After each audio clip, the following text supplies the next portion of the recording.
Hi guys, welcome back to another podcast episode. In this video, I interviewed a very close and special friend of mine, Shahriyar Ahmed Piracha. We studied together civil engineering back at NUST in Pakistan. We will be asking him about his experience of choosing to live in Pakistan after graduating and pursuing a degree in the Master of Business Administration. So, switching a career from engineering to management. And interestingly enough, he decided not to move to Australia despite having been granted a visa to Australia. So we will ask him some questions about that as well and what made him choose not to go to Australia. He offers some very practical insights about the final year students and the young fresh graduates. So, without any further delay, let's watch the podcast and do not forget to share it with your friends and social circle to spread the necessary knowledge. So, let's go. Okay. जी तो प्राचा साहब अस्सलाम वालेकुम और बहुत बहुत शुक्रिया time देने का। बड़ी आपकी जो है वो बड़ापन दिखाया आपने कि हमारी पॉडकास्ट में आपने हाजिरी दी है। कैसा क्या हाल चाल है और कैसी चल रही है लाइफ आजकल पाकिस्तान में? वालेकुम सलाम उसामा साहब, first of all thank you so much for hosting me in your podcast and it's so good to see you after a long long time I suppose. बाकी life in Pakistan I think अल्हम्दुलिल्लाह it's going good. Summer has just kicked in and I think you are wearing a jacket so it must be cold out there in Italy. बिल्कुल बिल्कुल ऐसे ही है, यहाँ पे ज़रा थोड़ी सी खनकी है। लेकिन खैर सर, अच्छा टॉपिक की तरफ आते हैं। चूंकि आप माशाल्लाह आपने नास्ट से सिविल इंजीनियरिंग की, we were both class fellows, बड़ा अच्छा टाइम हमारा गुजरा है। तो पहले आप जो है वो हमें ये बताएं हमारी ऑडियंस को कि what made you choose engineering and civil engineering in particular, क्योंकि पाकिस्तान में ग्रोथ हुई है हमारी और वो एक जो इन्वायरमेंट है इंजीनियरिंग वाला के किया जाए, उसके बारे में आपका क्या पर्सनल व्यू है having graduated, and how was the life as an engineering student and after graduating as an engineer? Okay Usama, मैं आपके तीन चार आपके सवाल हैं, मैं सबको आंसर करूंगा। सबसे पहले तो आपने पूछा कि why I chose civil engineering. एक जो अब having done civil engineering and it's been around I think 5 years since we graduated and 9 years since we got enrolled into engineering. मेरा ख्याल है उसामा कि हमारा कंट्री ओवरऑल हमारा एजुकेशन सिस्टम ना इस चीज में लैक करता है कि हम प्रॉपर गाइडेंस नहीं दे पाते किसी को कि what you should do after FSc. Because हमारे कंट्री में दो तीन ही चीजें हैं, डॉक्टर बन जाओ, इंजीनियर बन जाओ, जिसको कुछ नहीं आता उसको लॉयर बना दो, या वो बिजनेस स्टडीज की तरफ चले जाता है। तो again no disrespect to the lawyers, but ये मैं इसलिए बोल रहा हूँ बिकॉज मैंने ये ट्रेंड देखा है अपने इमीडिएट सराउंडिंग्स में। मे भी मेरा बिल्कुल पॉइंट ऑफ व्यू गलत हो, but this is what I saw. ठीक है। तो द पॉइंट इज कि अब चूज इसलिए कर ली because you have done an FSc. अब हमारे यही हम we were bombarded with information के फ्ला यूनिवर्सिटी नंबर 1, फ्ला इंस्टीट्यूट। अच्छा, सो थोड़ी मेहनत डाली और हमारा नाम आ गया, आपका भी आई एम श्योर नाम ही आ गया सिविल में, तो हम चले गए विदाउट नोइंग के इवन हम लोगों को शायद बोल देते होंगे एट दैट पॉइंट कि हमारा इंटरेस्ट है इस पर्टिकुलर फील्ड ऑफ स्टडी में। Even we didn't know the course content that we are gonna study. So ये जो चीज है I think this is very negative कि हम बस एक तरफ चल जाते हैं कि लोगों से सुन सुन के हमारा शौक डेवलप हुआ होता है, हमें नहीं पता उस फील्ड में क्या है, या लेट से हम फ्यूचर में करना क्या चाहते हैं, हमारी करियर एस्पिरेशन उसके साथ अलाइंड हैं भी उस चीज के साथ के नहीं। सो ये आई थिंक जितने भी लोग हैं ना जो एफएससी कर रहे हैं, आई थिंक उनको अपने एंड पे एक रिसर्च करनी चाहिए। जो एक पीयर प्रेशर है या जो एक फैमिली प्रेशर आ रहा होता है ना, कि बस अब एजुकेशनल इंस्टीट्यूट में आपने इंजीनियरिंग को ही या डॉक्टर को ही प्रेफर कर रहे हैं, एक वो बड़ा नेगेटिव ट्रेंड है। तो ये लोगों को थोड़ा सा खुद, हम क्योंकि ये थोड़ा ब्रीफ कर रहे हैं, मैं इसमें हम डेप्थ में भी कोई अगर आएंगी सजेशन तो हम कर लेंगे, बट ओवरऑल ये है कि लोगों को खुद चाहिए कि वो इस पर स्टडी करें। They are all 18 years old when FSc कर ली होती है, 18 या 19 साल के। सो इतना उनको समझदार होना चाहिए, इंटरनेट सबके पास है, कि मैं क्या करना चाहता हूँ, पाकिस्तान में स्टडी कंटिन्यू करनी है नहीं करनी, बाहर जाना है, वट एवर।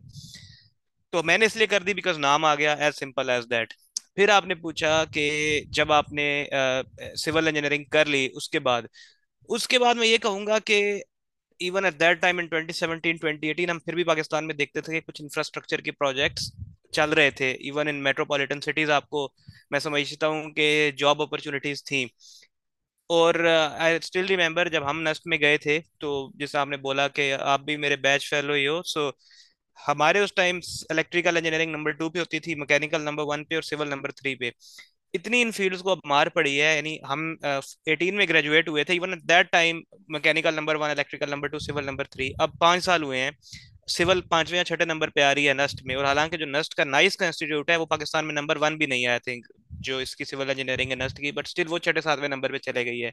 द रीजन इधर CS और सॉफ्टवेयर और ये आ गई है बिकॉज इनकी जॉब्स ही नहीं है। और अगर जॉब्स हैं भी तो बिकॉज मेरा बिकॉज फ्रीलांसिंग की वजह से एक्सपोजर होता रहता है डिफरेंट ग्रेजुएट्स के साथ, एलुमनाई के साथ, अपने सीनियर्स के साथ भी। So to tell the truth, even you would know those guys but I can not name them here, जो 7 7 8 8 साल जिनको फील्ड में हो गए हैं वो are working with me, they tell me कि अब उनकी इसके बाद ग्रोथ ही नहीं है। Where they started 7 years ago they are at the same place. In terms of experience भी मैं बात करूंगा, in terms of monetary reward भी मैं बात करूंगा। अब हमारे कंट्री में अनऑफिशियल फिगर्स है अराउंड 45 से 50% इन्फ्लेशन की in this particular year, whereas the unofficial figures go around 67%। So their salaries are not being commensurated with the level of inflation they are experiencing, right? सो पाकिस्तान में ये बहुत मसला है कि आप 7 8 साल किसी का एक्सपीरियंस हो जाए, I think in your country like Italy और even in Europe that guy would be considered as an asset in that particular industry. इधर क्या है कि उसकी ग्रोथ ही खत्म हो जाती है। सो आई फील के इंजीनियरिंग का स्कोप पाकिस्तान में इसलिए लिमिट हो रहा है बिकॉज इधर इंडस्ट्री ही कोई नहीं है। और जो मेगा प्रोजेक्ट्स लगते हैं जो हम चाइनीज के सुनते थे, तो उधर भी हमने, क्योंकि मैं फर्स्ट हैंड एक्सपीरियंस तो मेरा नहीं है बट हमारे बहुत सारे दोस्त उन प्रोजेक्ट्स पर थे। इस टाइम आपका भी एक दोस्त उस प्रोजेक्ट पे था, अब कनाडा चले गया है। तो मैंने तो यही सुना है जो मैनेजरियल अथॉरिटीज है, जो मैनेजरियल पोस्ट हैं, they are with expatriates, not expatriates, that would be the wrong word, with the foreigners, right? Or we are just being there as a civil engineer, as a foreman to be more accurate. So this is my second hand experience, not the first hand experience because I haven't been there, but this is what I have learned. पीछे आपने पूछा कि life कैसी थी during engineering, तो आपके साथ life गुजारी बहुत ज्यादा। Life was very good, I think every person should experience the hostel life for once. और जिस तरह का हमारा एक प्लान बन गया था, तो आई थिंक वो एक अच्छा एक्सपीरियंस था उस सब में। अच्छा ठीक है सर, बड़ी डिटेल में आपने एक्सप्लेन किया कि इंजीनियरिंग की क्या सिचुएशन थी आज से 4 5 साल पहले, और अब जो है वो क्या सिचुएशन हो रही है आहिस्ता आहिस्ता। But I I feel personally कि स्टिल जो माइंडसेट है जनरल पब्लिक में कि engineering is something which is taken as something better than other fields, let's say, right, वो माइंडसेट अभी भी एग्जिस्ट करता है या आपके ख्याल में वो माइंडसेट भी आहिस्ता आहिस्ता चेंज हो रहा है जनरल पब्लिक में? मैं इसका थोड़ा सा इस तरह जवाब दूंगा कि देखें, एक जनरेशन थी बेबी बूमर्स की, यानी जो 50s और 60s की जनरेशन थी ना, यानी जो हमारे पेरेंट्स की जनरेशन थी, उनके जहनों में ये चीज, मे बी उनके टाइम में इस तरह से हो, बट उनके जहनों में ये चीज रास्ते थी कि या डॉक्टर या इंजीनियर। तो जब उनकी जनरेशन, यानी हम लोग जो थे आए, तो उन्होंने वही हमारे में भी इनकलकेट करने की। बट अब I think we are generation Z, I suppose the 90s kids, और अब जो मिलेनियल्स हैं, अब पैराडाइम शिफ्ट आ गया है बिकॉज जो बेबी बूमर्स हैं उन्होंने भी देख लिया है कि इधर इंजीनियर, और वो पैराडाइम शिफ्ट इसलिए भी रिफ्लेक्ट हो रहा है ना, जो मैंने बात की कि मैकेनिकल नंबर 1 पे थी, सिविल नंबर इलेक्ट्रिकल नंबर 2 पे और सिविल नंबर 3 पे, जो जस्ट नस्ट की बात कर रहा हूँ। सो अभी नस्ट के अंदर ही CS और जो आपकी वो है सॉफ्टवेयर इंजीनियरिंग टॉप पे चले गई है। फास्ट एक वाइड इंस्टीट्यूट था जो जो स्पेशलाइज इसमें करता था, ऑल्दो इलेक्ट्रिकल इंजीनियरिंग भी कराता था। बट जब हमने 2014 में दिए थे एंट्री टेस्ट, मुझे अच्छी तरह याद है, यानी जो लोग मेरिट नहीं बना पाते थे GIK का या नस्ट का, लम्स का और प्यास का, वो लोग फिर फास्ट जाते थे। हालांकि फास्ट की degree is very valuable in terms of market value, या राइट, यानी मार्केट में बहुत पसंद किया जाता है जो फास्ट ग्रेजुएट्स हैं। बट उस टाइम ये था कि फास्ट में हर किसी का एडमिशन हो जाता था। अब ये है कि अब लोग फास्ट की तरफ ज्यादा, यानी पहले तो हम क्योंकि नस्ट का सुनते थे या GIK का सुनते थे, तो नाउ द पीपल रियलाइज कि नहीं भाई, फास्ट भी है और उनकी डिग्री की बहुत वर्थ है, राइट, और वो आपको बड़ा पॉलिश करके बनाते हैं आपको सॉफ्टवेयर या सॉफ्टवेयर इंजीनियर या कुछ। और अब उसका मेरिट इतना हाई हो गया है कि आई थिंक अब जिनका उधर नहीं हो रहा होता, वो नस्ट की किसी निचली वाली फील्ड में, यानी लेट्स से एनवायरमेंटल फील्ड में या सोशल साइंसेज में या लेट्स से MBA BBA में आ जाते हैं। सो पैराडाइम शिफ्ट अब आ गया है, जो जो थिंकिंग का एक चेंज है ना, कि जस्ट डॉक्टर बनना है, इंजीनियर बनना है, नहीं, वो थोड़ा सा चेंज आ गया है। क्योंकि सॉफ्टवेयर इंजीनियरिंग करके आपका फायदा इधर के ग्रेजुएट्स को ये हो रहा है कि they get linked with the companies of America, Canada, Australia, or even sometimes companies from Europe. So they start to get paid in a foreign currency, right? So they adjust themselves against the inflation. Number one advantage, and number two, they do get the jobs. मुझे अच्छी तरह याद है, SEEKS जो है, School of Electrical Engineering and Computer Science, when we graduated in 2018, all of the graduates got the jobs. Hmm. And whereas in NICE, मैं आज ही बताऊं, जो जो 14 बैच हमारा बैच था, जो 18 में ग्रेजुएट हुआ है, आज भी कुछ लोग हैं, इवन 5 years हैव पास्ड, वो सोच रहे हैं अब हम कंट्री से बाहर चले जाएं, हम अब CSS कर लें, जॉब्स उन्हें नजर आ गई हैं, सो पैराडाइम शिफ्ट अब नजर आ गया है। ठीक हो गया। अच्छा सर, इसी से रिलेटेड अभी आपने मेंशन किया कि लोग जो है वो देख रहे हैं कि बीबीए कर लें, एमबीए कर लें। आई नो कि आपने माशाल्लाह सिविल इंजीनियरिंग की नास्ट से, then probably you waited a year और so and then you decided to do MBA. So ये उसके बारे में थोड़ा सा बताइएगा कि आपने भी ये स्टेप लिया कि आप इंजीनियरिंग को छोड़ के, नॉट कम्प्लीटली छोड़ के, but you move toward the management side. क्या रीजंस थी, क्या जो है वो सरकमस्टांसेस ऐसे बने कि आपने वो फैसला किया, and how do you feel now after having done MBA from नास्ट?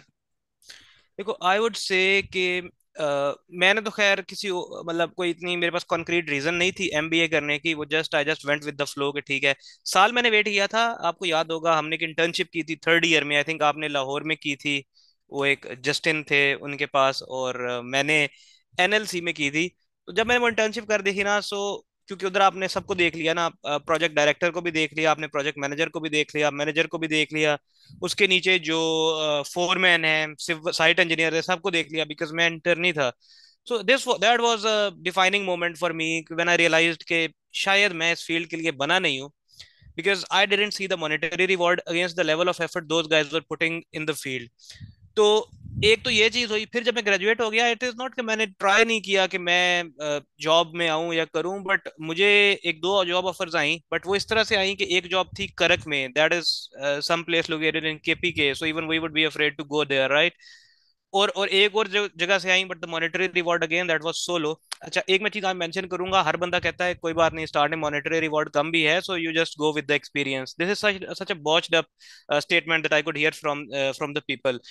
आप ये दूसरे कंट्रीज में तो इस तरह नहीं देखते, उधर जो फ्रेश ग्रेजुएट्स होते हैं उनकी अलग एक्सट्रीम होती है, राइट। ग्रेजुएट रिक्रूट प्रोग्राम्स होते हैं, कुछ भी होता है ऐसे, दो डोंट लीव यू सेइंग कि अच्छा ये तो अभी एक्सपीरियंस आपका हो रहा है। तो इस जैसा आई थॉट कि ये मेरे लिए है नहीं, then I was waiting for something else, you know I wanted to go abroad, but वो मैं गया नहीं। So in the meanwhile I started an MBA. But मैं ये समझता हूँ कि जो बिजनेस की डिग्रीज है ना, इनकी वैल्यू एज ऑफ नाउ ज्यादा है इंजीनियरिंग से। अगर इंजीनियरिंग का 150 का बैच है, टॉप 5 स्टूडेंट्स तो आई थिंक वो हर जगह कामयाब हैं, बट हमने उसके नीचे वाला देखना है ना, जो नीचे उसके आ रहे हैं। तो अगर वो देखना है तो I think the business graduates are far better in terms of, अगर आपने पाकिस्तान में रहना है ना, तो इंजीनियरिंग से तो वो बेहतर ही है। So I think I have answered your question that क्या कैसा आप ठीक समझते हैं इसको। ठीक मैं समझ गया sir. So basically this is just an a bit of an overview. मैं ज़्यादा डेप्थ में इस टॉपिक पे जाना नहीं चाहता, because I know there is another topic which is more of interest to the students और current graduates who are listening.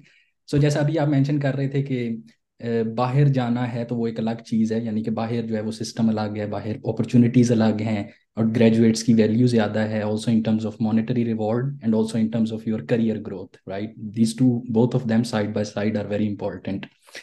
तो सर, आपका फर्स्ट हैंड एक्सपीरियंस रहा है। मुझे याद है कि 2018 में जब हम ग्रेजुएट हो रहे थे, फाइनल ईयर में थे, so you know the panel of Washington Accord was coming to NUST to check if NUST satisfies the requirements of being accredited with the washington accord accreditation. बिल्कुल। फाइनली मेरा ख्याल हमारे होते होते ही शायद उनको मिल गई थी, या हो फिर गया था, they had हो approved, गया you था, know. They And approved then अस।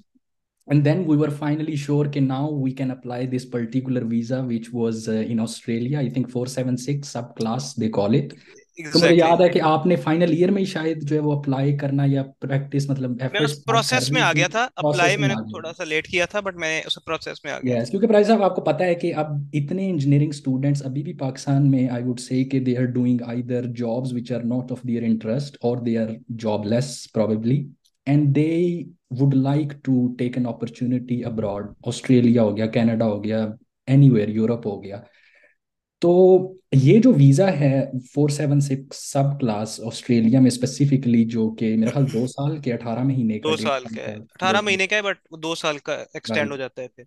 तो आप पहले तो अपना पर्सनल एक्सपीरियंस इस तरह से शेयर करें कि आपको कैसे इस वीज़े के बारे में पता चला, और फिर आपने कैसे जो है वो अपनी एफर्ट स्टार्ट की, कंसल्टेंट्स के पास गए, उनसे मुलाकात हुई, ओवरऑल एक आपका जो पूरा एक्सपीरियंस रहा है इस वीज़े को अप्लाई करने में।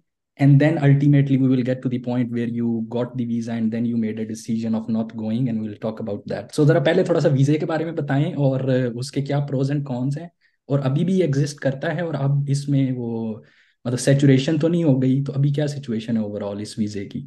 सबसे पहले तो जो यानी एस्पायरिंग ग्रेजुएट्स है ना, मैं उनके लिए ये चीज इन्फॉर्मेशन कह लें, क्योंकि मेरा फर्स्ट हैंड एक्सपीरियंस है। So I am at a position कि मैं कुछ इस पर अपना पॉइंट ऑफ व्यू दे सकता हूँ।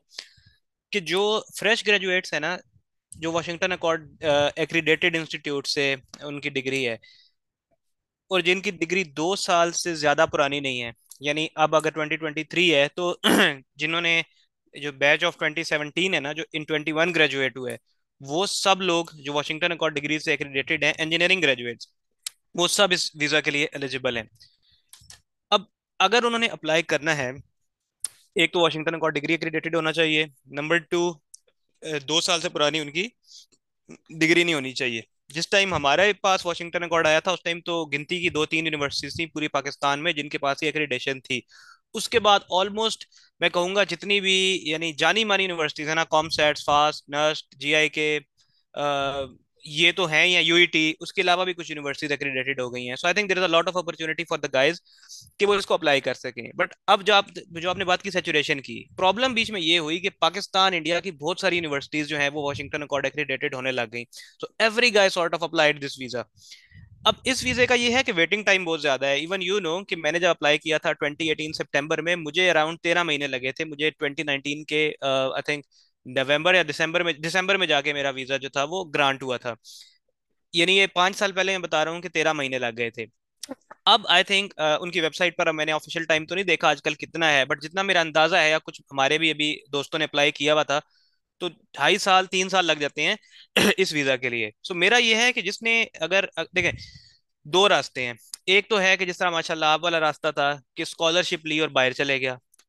और स्कॉलरशिप जितना मैंने देखा है ना, जो स्कॉलरशिप के पीछे पड़ जाता है उसको मिल जाती है, भले वो एजीसी स्कॉलरशिप हो या भले कोई और वो स्कॉलरशिप हो। और अब कुछ यहाँ पे स्टूडेंट्स होंगे जो कहेंगे यार हमारा अगर जीपीए कम है, even low GPA holders can get some scholarship some way or the other. But अगर कोई समझता है मैं रिसर्च में भी अच्छा नहीं हूँ, या लेट्स से में भी नहीं अच्छा, और या वो इतनी हैसल नहीं करना चाहता स्कॉलरशिप ढूंढने के लिए, तो दूसरा रास्ता ये है कि वो स्टूडेंट वीजा पे जा सकता है। in my opinion, going to European countries for student visa, that is not worthwhile, due to the reason that European countries would never grant you their permanent residency or immigration. They would grant you, but in 10 years, 15 years, and their process is quite hectic. Whereas in Canada, Australia, there is a certain pathway that if you tread onto that pathway, so you can get a PR ultimately. अब Australia का ये है कि उधर आप या तो student visa पर जाओ या 476 पर जाओ। स्टूडेंट वीजा आप अगर लेट्स से जनवरी में स्टार्ट करते हो प्रोसेस, आप जून में ऑस्ट्रेलिया में होगे। जून में स्टार्ट करते हो तो अगले इनटेक है नवंबर की, आप उसमें ऑस्ट्रेलिया में होगे। नवंबर में आप प्रोसेस स्टार्ट करते हो तो आप जनवरी में ऑस्ट्रेलिया में होगे। तो ये है, बट इसमें अब इशू ये है कि ऑस्ट्रेलिया जो है उसके जो कॉलेजेस हैं उनके तो वो स्टूडेंट वीजा आप ग्रांट ही नहीं करते। वो जस्ट यूनिवर्सिटीज, आई थिंक जो उनकी टीयर 1 है या टीयर 2 है, मैं थोड़ी सी इन्फॉर्मेशन करके ये भी बता सकता हूँ, बट या टीयर 1 या टीयर 2 की यूनिवर्सिटीज हैं जिनका आपको वीजा ग्रांट होता है। अब इन यूनिवर्सिटीज में जो जो यूनिवर्सिटीज हैं, डाइकन यूनिवर्सिटी हो गई, एडिथ कॉमन यूनिवर्सिटी हो गई, कर्टन यूनिवर्सिटी हो गई, यूनिवर्सिटी ऑफ वेस्टर्न ऑस्ट्रेलिया हो गई, और दो चार होंगी जो most of the times consultants के पैनल्स पर होती हैं। इनका मसला ये है कि अब इन 2018 और 2020 इन यूनिवर्सिटीज की फीस होती थी, स्कॉलरशिप मिल जाता स्टूडेंट्स को जो 7 साढ़े 7 बैंड आइल्स में लेते थे, उनको स्कॉलरशिप मिल जाता था अराउंड 2-3 हज़ार डॉलर का। तो 15 हज़ार फीस होती थी, वो 12-13 हज़ार डॉलर की फीस दे के चले जाते थे। और उस टाइम ऑस्ट्रेलियन डॉलर होता था इवन आज से 2 साल पहले भी 110-120 रुपए का। अब एक तो फीस इन यूनिवर्सिटी की चले गई है 20 हज़ार डॉलर तक अराउंड। हाँ, एक लेट्रोब यूनिवर्सिटी मिस कर गया, उसका ही मैं नाम ले लूँ। तो अब इन सब यूनिवर्सिटीज की फीस चले गई है अराउंड 20 हज़ार डॉलर तक। स्कॉलरशिप दे दिला के भी ना आपको 17 से 18 हज़ार डॉलर आपको देना पड़ ही जाएगा, और डॉलर इस टाइम 200 का। अब वो स्टूडेंट जो अफोर्ड नहीं करते वो क्या करें?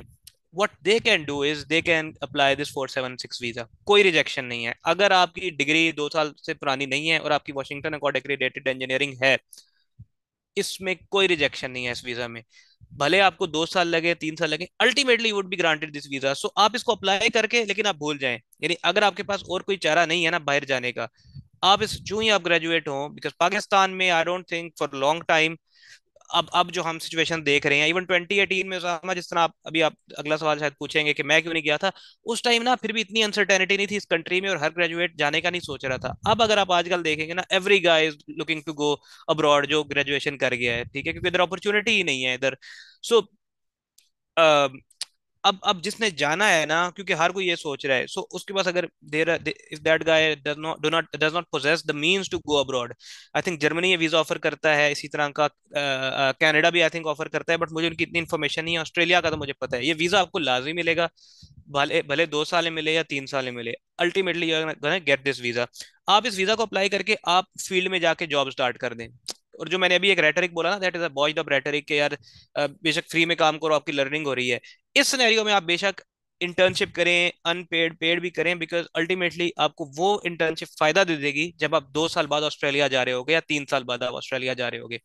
इसका फायदा यह है कि आपका अब मुझे नहीं याद, मेरे टाइम में तो तकरीबन $300 इसकी एप्लीकेशन फीस थी, अराउंड ₹40,000 बनते थे। अब अगर आई थिंक 300 नहीं होगी तो 500 होगी, ₹1,00,000 ये होगी।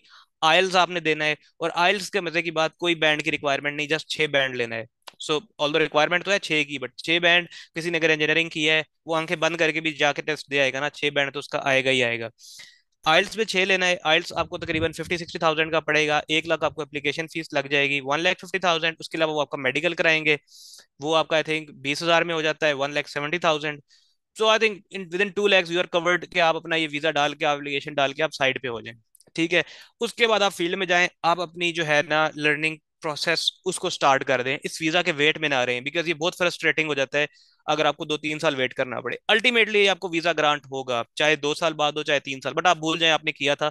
अगर आपके पास यानी मीन्स ही नहीं है बाहर जाने किसी और तरीके से, तो ये वीजा अप्लाई करें, अल्टीमेटली ग्रांट होगा। आप 2-3 साल लर्निंग करके जाएं अगर। मैं जितने लोगों को जानता हूँ 476 वाले, उनसे भी कभी हम ये पॉडकास्ट कर लेंगे, हमारे बैच के बहुत ज्यादा गए हैं।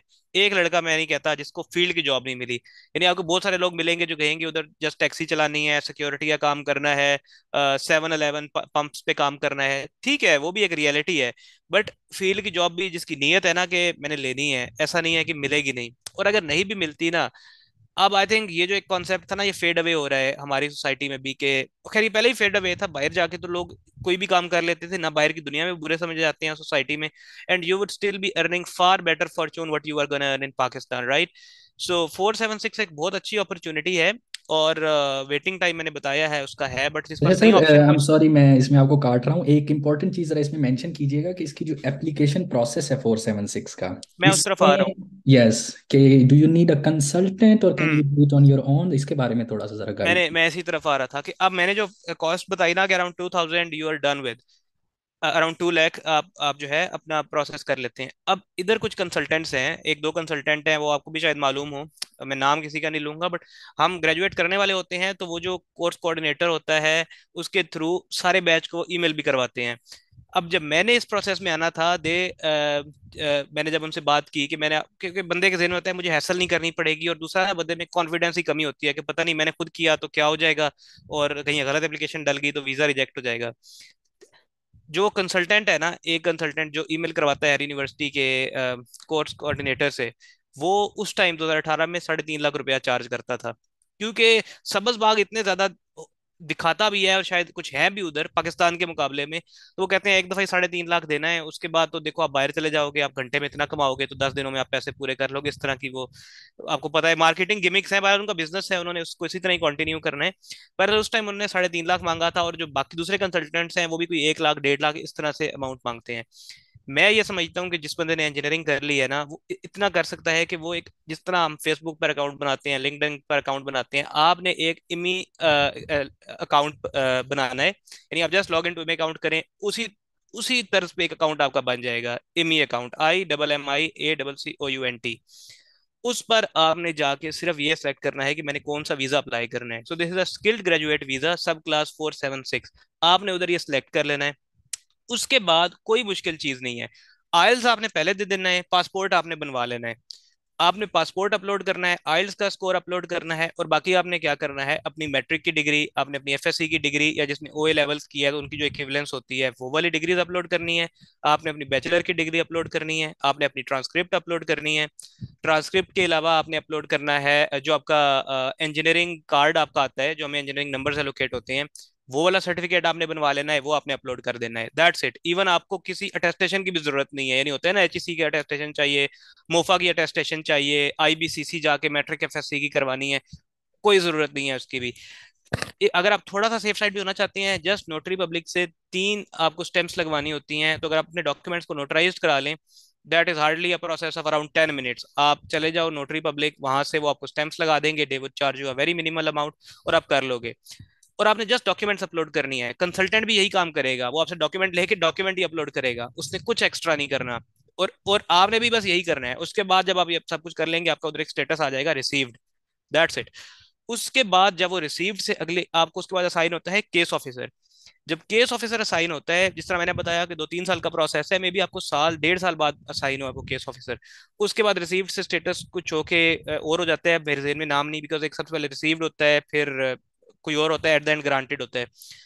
जब रिसीव्ड पे आ जाता है, केस ऑफिसर आपसे खुद कांटेक्ट करेगा, जस्ट इन केस अगर आपके डॉक्यूमेंट्स में कोई खराबी है, राइट। वो आपको बता देगा कि फलां चीज अपलोड कर दो, straight away rejection case officer भी नहीं लगाएगा। और खराबी हो क्या सकती है, आपने डॉक्यूमेंट्स ही अपलोड करने हैं। और 2 फॉर्म और होते थे, अब आई डोंट नो वो है या नहीं, उस टाइम होते थे, एक फॉर्म 80 और एक फॉर्म 1221।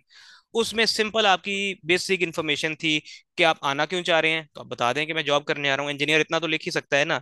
और आपने अपनी बेसिक इन्फॉर्मेशन देनी है, लेट्स से CNIC नंबर डाल देना है, नाम डाल देना है, एड्रेस डाल देना है पाकिस्तान का, राइट। और फॉर्म 1221 में भी ये बेसिक इन्फॉर्मेशन होती थी, कोई रॉकेट साइंस नहीं होती थी। इवन आई थिंक आप किसी जो है ना कंसल्टेंट से बेहतर अंग्रेजी में ही वो फॉर्म फिल कर लेंगे, जो जो मेरा ख्याल है।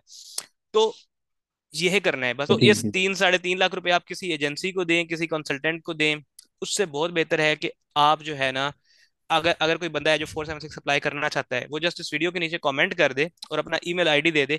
जो मैंने अपना फिल किया हुआ फॉर्म 80 है ना, फॉर्म 1221 है, वो मैं आपके ईमेल आईडी पर स्कैन करके मैं आपको भेज दूंगा। ठीक है, यानी कोई अगर बंदा जो 476 अप्लाई करना चाह रहा है, और बाकी चीजें सिंपल हैं, फॉर्म 80 भी सिंपल है, इवन फॉर्म 1221 भी सिंपल है। अगर if those form still exist, anybody who wants, वो इधर वीडियो के नीचे कमेंट कर दे, अपना ईमेल आईडी दे दे, मैं उसको अपना फिल किए हुए फॉर्म भेज दूंगा। तो कोई जरूरत नहीं चलें किसी सर, ये कंसल्टेंट के तो पास बड़ा जाने की। बेहतरीन हो गया। अच्छा सर, इसमें ज़रा अपना थोड़ा सा पर्सनल बताइएगा कि आपने किस ईयर में अप्लाई किया, किस मंथ में मोर और लेस, और आपका प्रोसेस को कितना टाइम लगा, क्योंकि आई रिमेंबर कि इन योर टाइम कोविड आ गया बीच में, तो probably it made it even worse. So ज़रा अपनी टाइम लाइन बताइएगा, आपने कब अप्लाई किया and when were you granted with the visa actually. हाँ, मैं आपको बताता हूँ। मैंने उस एप्लीकेशन प्रोसेस में, जब मुझे ग्रांट हुआ था उसके दरमियान कोविड नहीं आया था। मेरा इस तरह से था कि मैंने अब जून में ग्रेजुएट हुए थे, और 25 जून को हमारी ट्रांसक्रिप्ट आई थिंक हमें मिली थी। उसके बाद मैंने पासपोर्ट अप्लाई किया था, इंजीनियरिंग कार्ड अप्लाई किया था, और आइल्स दिया था। सो तब तक मुझे सितंबर हो गया था, एंड मैंने सितंबर के एंड में या अक्टूबर के स्टार्ट में, मुझे याद है 2018 की बात कर रहा हूँ, मैंने अप्लाई कर दिया था। और पहली दफा मुझे केस ऑफिसर असाइन हुआ था आई थिंक इन जुलाई अगस्त 2019। तो कुछ डॉक्यूमेंट्स एक्सपायर हो गए थे, लेट्स से एक पुलिस क्लियरेंस सर्टिफिकेट होता है, वो एक्सपायर हो गया था, क्योंकि वो 6 महीने की वैलिडिटी होती है। और उसके अलावा मेरा मेडिकल एक्सपायर हो गया था। ये 2 चीजें मैंने दोबारा कराई थी, तो इन नवंबर 2019 मुझे मिल गया था वीजा, यानी मुझे अराउंड 13 मंथ्स लगे थे। कोविड आया था 2020 के मार्च में, तो कोविड बाद में आया था। और जो कोविड था ना, जो लोग ऑस्ट्रेलिया के अंदर थे, it was a blessing in disguise for those guys. Momentarily लगा होगा कि यार बहुत मसला हो गया है, मे बी काम नहीं मिल रहे, या लेट से काम तो खैर जो देसी लोग थे उनको ज्यादा ही मिलने लग गया था। लेकिन क्योंकि गोरे जो थे वो ज्यादा डर गए थे, सो देसी लोग ही थे जो वो, उनकी चांदी भी हुई थी। बट मे बी थोड़ा बहुत होगा, बिकॉज बिजनेसेस बंद हो रहे थे, इंडस्ट्रीज बंद हो रही थी। बट जब कोविड रिस्ट्रिक्शंस लिफ्ट ऑफ हुई हैं और जब बिजनेसेस दोबारा स्टार्ट हुए हैं, तो इतना एक था ना, गैप आ गया था, यानी उनको, क्योंकि वो तो माइग्रेंट्स पे ही डिपेंडेंट है, ऑस्ट्रेलिया की इकॉनमी, ऑस्ट्रेलिया की जॉब इंडस्ट्री। तो जितने भी ऑन शोर लोग थे, उन सबको न सिर्फ जॉब मिली, उन सबको परमानेंट रेजिडेंसी भी मिल गई। यानी there are two types of visa, 190 and 189। इसकी डिटेल इतनी मुझे स्टडी भी करनी पड़ेगी, because I have been not in touch with these visas, but इन सबको इमिग्रेशन मिली है। तो ये फायदा हुआ उन लोगों को, और उन लोगों को अपनी फील्ड की जॉब भी मिली। नॉट ओनली दोज जो बाहर से लोग जिन्होंने ऑफशोर अप्लाई किया था, किसी ने सोचा भी नहीं था पिछले 10-12 सालों में कि कोई ऑफशोर बैठ के अप्लाई करेगा उसको इमिग्रेशन मिलेगी, उनको भी इमिग्रेशन मिल गई। तो हम्म। कोविड तो actually it was a blessing in disguise. But जो आपने मेरे से क्वेश्चन पूछा, मुझे तकरीबन 13 महीने लगे थे वीजा ग्रांट होने राइट। में। 13 महीने बाद सर आपका जब वीजा आपको आया है, तो पहले तो ये बताएं कि पर्सनल फीलिंग्स आपकी क्या थी, because I knew that you were waiting for it for a long time. And then what happened, because now it has almost couple of years since that time, वो वीजा आपका शायद expire भी हो गया होगा अब तो what happened when you received the visa. आपने क्या डिसीजन किया अल्टीमेटली कि you don't want to go, because now you are in Pakistan, you never actually went to Australia even having granted visa, which is a very very particular case in itself. Exactly. तो इसके बारे में जरा थोड़ा सा हमें जो है वो बताएं कि what happened Why you didn't choose हाँ, to go to Australia while it seems like you want everyone to go basically? तो मुझे जब 13 मंथ्स लगे इस वीजा को लेने के लिए, अब उन 13 मंथ्स में ये हुआ कि स्टार्ट में मैं बड़ा एक्साइटेड था, क्योंकि उस टाइम जो वीजा आ रहा था ना, जब मैंने अप्लाई किया था, तो जिन लोगों ने जनवरी फेब 2018 में अप्लाई किया था उनका 6-6 महीने में आ गया था। सो आई वाज एक्सपेक्टिंग कि मैंने अक्टूबर में अप्लाई किया है, अक्टूबर 2018 में, सो बाय जनवरी और फरवरी 2019 I would be in Australia.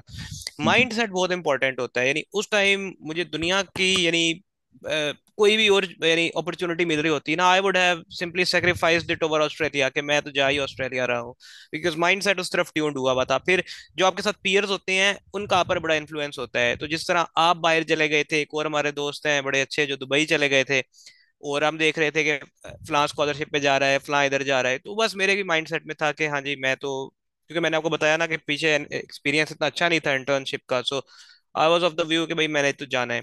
सो वो 6 महीने के 7 महीने हुए, 8 महीने हुए, और कोई कॉरेस्पॉन्डेंस भी नहीं हो रही थी कि कब आपका वीजा आना है।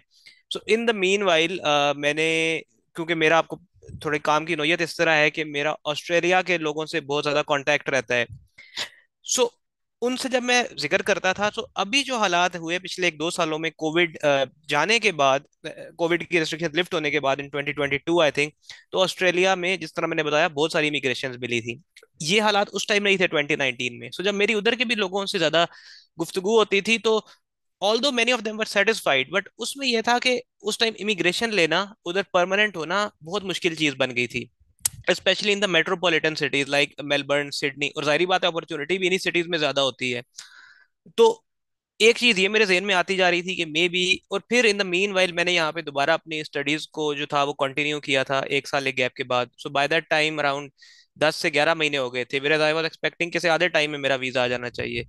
ऑल दो मुझे इतना आइडिया था कि यहाँ पर स्टडीज करके भी ना अगेन मार्केट अपॉर्चुनिटी इतनी ज्यादा नहीं है, but in the mean while मैंने थोड़ा सा अपना एक साथ फ्रीलांस प्लेटफॉर्म का थोड़ा सा एक स्टार्टअप किया हुआ था। साथ में मुझे थोड़ी, यानी जो मैं अपने जब मैं एमबीए कर रहा था नस्ट से ही, तो मैं थोड़ा सा जो अपने सीनियर्स को देखता था, तो मुझे लगता था कि थोड़ी बेहतर रहेगा इधर एक्सपीरियंस एज कम्पेयर टू जो civil post civil engineering experience था, उससे बेहतर एक्सपीरियंस होगा when I will be graduated from MBA. अब in the meanwhile while I was doing MBA, so अब ये सारी चीजें फैक्टर्स अंदर आप कंसिडर करें कि उस टाइम ऑस्ट्रेलिया में इमिग्रेशन के हालात इतने अच्छे नहीं थे, ऑल्दो इनकम हमेशा अच्छी है उधर, कभी भी आप किसी भी ईयर में जाके देख लें तो इनकम में ऑस्ट्रेलिया के जो लोग हैं they would beat Pakistanis at any day hands down. But मसला ये था इमिग्रेशन का, because you keep struggling every 2 years you get a student visa, then you get a temporary residence, after that again you don't get a permanent residence and you have to enroll in another student visa, right? You have, आपके भी एक first hand experience है एक Australia के जो आपके हैं, तो उनको आई थिंक 8-10 साल आपने मुझे बताया था कि वो उन्होंने स्ट्रगल किया है उधर। सो मैं थोड़ा सा स्ट्रगल से भी डर रहा था, तो at that point in time I thought कि ठीक है अभी जो चीज चल रही है सो कंटिन्यू करते हैं, बिकॉज इधर भी 8-10 साल लगाए हैं, so professional could grow up to a point के where he would be satisfied, right? तो ऑस्ट्रेलिया में मुझे ये था कि, बट अगर मैं हाइंड साइड में जाऊँ ना, at that point that was a very pathetic decision, because इधर अगर आप एमबीए कर भी लो, स्टिल आई डोंट फील कि you could compare anyway near your self with an Australian guy, भले चाहे जितनी भी उधर स्ट्रगल है, इधर उससे ज्यादा आपको स्ट्रगल करनी पड़ सकती है। तो हाइंड साइड में जाओ तो वो बहुत गलत डिसीजन था, but at the end of the day अल्लाह का करम होता है कि आप, और अगेन आपसे अगर एक गलत डिसीजन हो भी गया है, तो अगर आप अब उसके पीछे ही पड़े रहोगे कि वो मैंने उस टाइम में गलती कर दी, तो आपको कंटिन्यू तो करना है लाइफ के साथ, और फिर अल्लाह का फजल होता है कुछ चीजों में, अल्लाह आपको फिर भी एक्सेल कर देता है बावजूद इसके कि आपको लगता है मैंने एक गलत डिसीजन लिया। तो एक ये फैक्टर था कि मुझे था कि ऑस्ट्रेलिया में शायद इतनी आसान नहीं है सेटलमेंट, और उस टाइम पाकिस्तान के हालात inflation wise, job opportunities wise उतने बुरे नहीं थे जितने आज के दिन में हैं। तो एक तो ये रीजन हुई, फिर बीच में ये हुआ कि बीच में हालांकि मैं डिसीजन चेंज कर सकता था, मेरे पास 1 साल था in order for me to fly, और उसके बाद ही मेरा टाइम स्टार्ट होना था 2 सालों का, बट बीच में कोविड आ गया, 2 साल कोविड चलता रहा। अब जब कोविड गया at that point in time किसी को नहीं पता था कि इस तरह से इमिग्रेशन मिलेंगी या होगा, but at even at that time हम लोग जिन सबका वीजा एक्सपायर हो गया हुआ था 476, हमें फिर एक न्यू लाइफ मिली थी, हमें 2 साल का एक्सटेंशन मिला था उसमें। उस टाइम पे भी बहुत सारे लोग जो थे वो फ्लाई कर गए, और माशाल्लाह उन सब लोगों ने भी, एक और मैंने 189 और 190 का जिक्र किया है, एक और भी वीजा होता है that also leads to permanent residency, that is 491, they applied that visa after having gone to Australia, माशाल्लाह उन सब की भी हो गया। सो अगेन मैं उस पॉइंट पर भी नहीं गया, because at after 5 years I had something to lose also, because in 2018 I had nothing to lose, in 2019 I had nothing to lose. That is why I'm saying it was a very pathetic decision at that point in time to not go. अगर hindsight में देखें तो वो गलत था, but at this point in time, because 5 सालों में आप कुछ तो आप भी grow करते हो, so I thought कि maybe now I have some opportunity cost, so let's sit here. And while sitting here, अभी जो आपने पहले जिक्र किया ना कि आप हर किसी को ऑस्ट्रेलिया जाने का कहते हो, तो खुद क्यों नहीं जा रहे, तो मैं हर किसी को ऑस्ट्रेलिया जाने का भी कहता हूँ। और खुद भी मैं, यानी मैं गया तो नहीं, बट हैविंग, अब मेरा ये था कि मैं इधर ही बैठा हूँ, मैं यहाँ से बैठ के इमिग्रेशन अप्लाई करूंगा, लग गई, ना लगी तो ना लगी। सो मेरा अब मैं इस विजन पर हूँ, बट इसके लिए मुझे 5 साल लगे ये चीज सोचने के लिए कि चलो मैं यहाँ बैठ के इमिग्रेशन अप्लाई करूँ, और अभी थोड़े से रूल्स रिलैक्स हैं, स्टिल आई डोंट नो कि आनी है या नहीं। बट जो एक नया ग्रेजुएट है वो 5 साल 7 साल फ्रस्ट्रेट हो, और शायद जिस तरह मैंने बताया 8-8 साल लोगों का फील्ड में एक्सपीरियंस है, वो उधर ही खड़े हैं जहाँ पे पहले दिन थे, तो उससे बेहतर है कि बच्चा ग्रेजुएट होते साथ निकल जाए। बल्कि अब ये तो ट्रेंड आ गया है पाकिस्तान में कि बैचलर के बाद हर बंदा जा रहा है बाहर। मैं तो ये कहूंगा कि बैचलर ही फिर करने की जरूरत नहीं है, मेरी जो आप बैचलर की एफर्ट यहाँ पे लगा रहे हो, और उसके बाद यानी आप 22 साल के होके जा रहे हो, इट इज फार फार, यानी 22 साल में गए आपको 27-28 के हो जाओगे, बाय द टाइम आपकी डिग्री हो, आपको जॉब लगे, आपको इधर रेजिडेंस आपको मिले उधर, उससे बेहतर है आप 18 साल में चले जाओ। सो वो जो आपका process by the time you getting 28-29 में भी, बाय द टाइम यूर 24-25 आपका वो काम हो जाए। सो मैं तो अब ये सोचता हूँ कि अगर जिसके पैसे लगाने ही हैं, और हर दिन के हिसाब से, अब तो मैं ये भी नहीं कहूंगा हर साल के हिसाब से, हर दिन के हिसाब से हमारा रुपया गिरता है। पिछले 4 दिनों में, आज 13 मई को ही हम रिकॉर्ड कर रहे हैं ना, तो 10, 11 और 12 मई को PKR depreciated against the US dollar by around 14 rupees. तो आप 4 साल लेट करोगे तो जो चीज आज 300 रुपए की आपको मिल रही है, लेट्स से मैं USD की बात कर रहा हूँ, साल पहले 168 का मिलता था, एक साल में 300 का हो गया, शायद अगले कुछ सालों में 400-500 का हो। तो जितना आप जल्दी निकल जाओ, जिसने निकलना है उसके लिए बेहतर है। ठीक हो गया। चले सर, ये तो बड़ा आपने डिटेल में एक्सप्लेन किया what made you not go to Australia. और अच्छा, अब फाइनली इसको कंक्लूड करेंगे। मैं सिर्फ आखिर में आपका जो है वो आपका जो एक्सपीरियंस रहा है उससे जो आपने सीखा है, आप जो है वो यंग ग्रेजुएट्स जो अभी यंग फ्रेश ग्रेजुएट्स हैं और जो अपने फाइनल ईयर में स्टूडेंट्स हैं यूनिवर्सिटीज़ में, particularly will talk about engineers let's say. अब हर किसी की सिचुएशन ऐसी होती भी नहीं है कि they want to go abroad. Majority wants to go, I understand, but I think there is a certain class of people जो पाकिस्तान में ही रहना चाहते हैं बिकॉज ऑफ दियर सर्कमस्टांसिस और व्हाटसोएवर। तो उन दो सेपरेट क्लासेस को आप, एक वो जो बाहर जाना चाह रहे हैं और एक वो जो पाकिस्तान में रहना चाह रहे हैं, जो फ्रेश ग्रेजुएट्स हुए हैं या जो फाइनल ईयर में स्टूडेंट्स हैं, उनको किस तरह से जो है वो अप्रोच करना चाहिए? I don't know, if they want to stay in Pakistan क्या चीज़ें इंपॉर्टेंट हैं, if they want to go abroad क्या चीज़ें इंपॉर्टेंट हैं, कौन सी ऐसी चीज़ें हैं जो उनके माइंड में पहले से ही तैयार हों, ताकि they are, if they are on the right track eventually they will be there, right? So it's more important कि they need to be on the right track. अगर आप डिसीजन नहीं ले पा रहे, it is even more, you know, exactly. it could affect you much more than if you just make your mind to do one thing or the other and just put your effort in। तो वो efforts क्या हैं जो पहले से ही students mind में रखें so that the whole process becomes easier for them। अच्छा, अब आपने बात की कि दो माइंडसेट वाले स्टूडेंट्स होते हैं, फ्रेश ग्रेजुएट्स भी और फाइनल ईयर वाले भी, एक वो जो बाहर जाना चाहते हैं और एक तो वो जो अभी नहीं जाने का सोच रहे। पहले हम डिस्कस करते हैं जो बाहर जाना चाह रहे हैं। जिस जिस बच्चे के जहन में है ना मैंने बाहर जाना है, तो उसके जहन में ये नहीं होगा कि जैसे ही वो ग्रेजुएट हुआ तो अचानक उसके जहन में ये सोच स्ट्रक होगी, नहीं। वो जब 7th 8th सेमेस्टर में होगा वो तभी असेस कर रहा होगा चीजों को, बिकॉज अपने सीनियर्स को भी देख रहे होते हो जो ग्रेजुएट हो रहे होते हैं, और आप अपने साथ वाले लोगों को भी देख रहे होते हो। सो ये सोच आपके माइंड में 6 7वें सेमेस्टर में आ जाती है। सो जो बंदा इस टाइम पे ये चीज सोच लेना मैंने जाना है, अब फिर दो रास्ते हैं, स्कॉलरशिप पे जाना है या अपने खर्चे पे जाना है। जैसे स्कॉलरशिप पे जाना है ना, अगर वो अपना टाइम बचाना चाहता है, तो वो 6 7वें सेमेस्टर में आइल्स देगे। और ये आई थिंक मेरे से ज्यादा आप बेहतर बता सकते हो कि वो स्कॉलरशिप्स को सर्च करना स्टार्ट करे।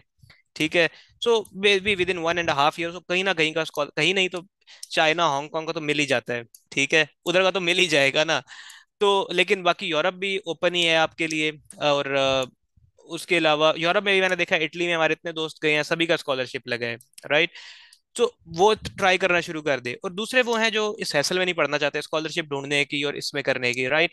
अब वो लोग दो चीजों में बड़ा खराब होते हैं, यानी उनके जहन में होता है बाहर तो जाना है, वो 1 2 साल इस चक्कर में जाया कर देते हैं कि हमने किस तरह जाना है, स्टूडेंट वीजा पे जाना है, स्कॉलरशिप पे जाना है, अपने खर्चे पे जाना है, तो किस कंट्री का इंतखाब करें। तो चाहे जो स्टूडेंट वीजा पे जा रहे हैं ना, जो स्कॉलरशिप के माइंड सेट से नहीं भी हैं, अगर उन्हें बाहर जाना है तो पहले दिन अपना प्रोसेस स्टार्ट करें, साल 2 साल बीच में आके वरना वेस्ट हो जाते हैं। बिकॉज अगर आपने बाहर जाना है, आप यहाँ पे छोटी मोटी जॉब करो भी, but in the same at the same time अगर आपने बाहर जाना है तो फायदा नहीं इधर जॉब करने का। कोई ये कहे ना मैं एक्सपीरियंस लेके बाहर जाऊंगा, कोई फायदा नहीं। आप बाहर चले जाओ, उधर एमएस करो, वहीं पे इंटर्नशिप करो।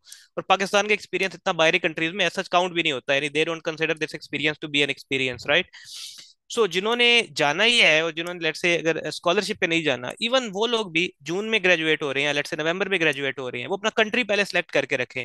आया वो कनाडा यूएस जाना चाहते हैं, आया वो यूरोप जाना चाहते हैं। अप्लाई करना, अगली इनटेक में सिलेक्ट होना, 6 महीने का प्रोसेस है। तो जितना आप लेट करेंगे उतना आपके लिए डेट्रीमेंटल हो जाएगा। बिकॉज सारी बात है, अगर आपको 2 ढाई साल हो जाते हैं तो एजुकेशनल गैप आ जाता है, उसको भी जस्टिफाई करना उतना मुश्किल हो जाता है। दूसरी क्लास हमारी आ गई वो जो कि जिन्होंने सोचा भाई हमने पाकिस्तान में रहना है, जॉब करनी है, लेट्स से पाकिस्तान में एमएस करने हैं, पीएचडी करना है। एक इसमें ये चीज है कि जो लोग इधर भी रहते हैं उनका भी साल 2 साल बाद माइंड चेंज होने लग जाता है। बहुत सारे लोग मैंने देखे हैं, इंक्लूडिंग माई सेल्फ। यानी मेरा माइंड था बाहर जाने का जिस तरह, तो मैं बाहर नहीं गया। तो मैं तो चलो एक्सेप्शनल मेरी केस है। बाकी लोगों का माइंड इस तरह से चेंज होता है जो कहते हैं इधर रहना है, और बाहर नहीं जाना। उनका भी 2 ढाई साल बाद अगर वो इधर खातर खा उनको सक्सेस ना मिले अपनी जॉब में, या लेट से वो इन द पैरेलल अपना कोई सेट स्टार्टअप ना कर सके, उनका भी माइंड बनता है जाने के लिए। बट चले हम अभी ये सिनेरियो डिस्कस कर रहे हैं कि उन्होंने अगर नहीं जाना, तो अगर जिसका ज़हन है ना मैंने फील्ड की जॉब करनी है, उसको एमएस करने की कोई जरूरत नहीं है। एमएस करके आप फील्ड में चले भी जाओ ना, they won't even consider the fact कि आपने एमएस किया हुआ है। ये मैं इंजीनियरिंग की बात कर रहा हूँ specifically. They would just consider आपने कितने साल फील्ड में काम किया। यानी जब आप देखो, आपको रिम्यूनरेशन में तब बेनिफिट्स मिलते हैं जब आप स्विच करते हो। स्विच आप तब इफेक्टिवली कर सकते हो जब when you have hands on experience. तो अगर आप एमएस भी कर लो ना और आप फिर फील्ड में जाओ, आपने स्टार्ट वहीं से करना है जहां से आपने बैचलर के बाद करना था। तो वो अगर आप 2 साल वो बचा, या तो आप ये करो ना, एमएस अगर आप नहीं करना है तो साथ में फिर जब आप बैचलर कर लो और जॉब करनी है, वो अपना टाइम सेक्रीफाइस ना करे एमएस के लिए। अगर उसने करना ही है, वो साथ जॉब करे, जॉब के साथ एमएस करे, इवनिंग क्लासेस ले, या लेट से डिफरेंट प्रोग्राम्स होते हैं, वीकेंड क्लासेस होती हैं। वो अपनी जॉब को फिर सेक्रीफाइस ना करे अपने एमएस के ऊपर। और जो एकेडमिक में रहना चाहता है, एकेडेमिया में रहना चाहता है पाकिस्तान के अंदर, वो दो काम कर सकता है। एक तो यह है कि टेम्परेरी बाहर जाए, एमएस पीएचडी करके पाकिस्तान में आ जाए। इधर हर यूनिवर्सिटी बैठी है जिसके पास 4-5 पब्लिकेशंस है ना, हम उसको अपने पास असिस्टेंट प्रोफेसर लगा लें, लेक्चरर लगा लें, बिकॉज यूनिवर्सिटी की रैंकिंग उससे ऊपर जाती है। और अगर यही है ना, वो यहीं पे बैठ के एमएस कर ले, पीएचडी कर ले, कुछ रिसर्च पेपर निकाल दे, आराम से वो एपी लग जाएगा। कोई नहीं इधर पाकिस्तान में देखता कि टीचर का कैलिबर कितना है। टीचर के कैलिबर से मुराद कि टीचर डिलीवर कितना अच्छा करता है, कोई भी नहीं देखता इधर। ये रियलिटी है, चाहे जिस तरह भी है ना, ये रियलिटी है। आपके पास कुछ पब्लिकेशन हो, आपके पास मास्टर पीएचडी हो, आप लेक्चरर लग जाते हो इधर। तो आई थिंक ये उन लोगों के लिए है जो इधर रहना चाहते हैं। ओके सर, ओके, मैं आपकी बात को समझ गया। एंड इन जनरल, अगर एक स्टूडेंट है हु इज, ये फाइनल एक मैं लेना चाह रहा हूँ कि कुछ स्टूडेंट तो हैं जिन्होंने माइंड बना लिया है रहना है या नहीं रहना, but there are a couple of students और probably majority of them who are not sure.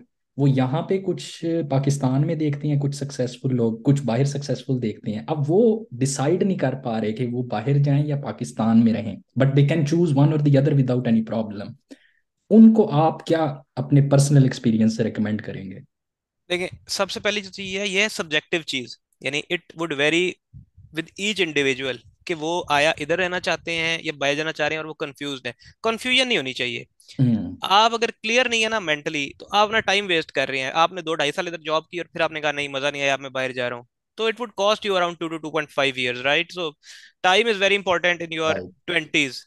तो कंफ्यूजन उनको नहीं होनी चाहिए। अब वो कंफ्यूजन दूर कैसे करना है, वो तो उनके फ्रेम ऑफ माइंड पे है, वो कैसे दूर करेंगे। बट अगर हम रेशो देखें ना, जो आपने बात की है कि कुछ वो सक्सेसफुल लोग पाकिस्तान में देखते हैं और कुछ बाहर देखते हैं, हम्म। अगर हम एक रेशो प्रोपोर्शन एनालिसिस करें, तो पाकिस्तान में शायद वो लोगों को खातर खा सक्सेस नहीं मिलती in their career, in their job career specially, जो कि बाहर लोगों को मिल जाती है। जो बाहर के लोग लाइफस्टाइल एंजॉय कर रहे होते हैं, यहाँ पर आप जॉब कर करके आप वो बिल्कुल नहीं एक्सपीरियंस कर सकते वो वाला। क्योंकि जब आप पाकिस्तानी कंपनीज के साथ एम्प्लॉयड है ना, they would never cater to the fact कितनी इन्फ्लेशन है, क्या है।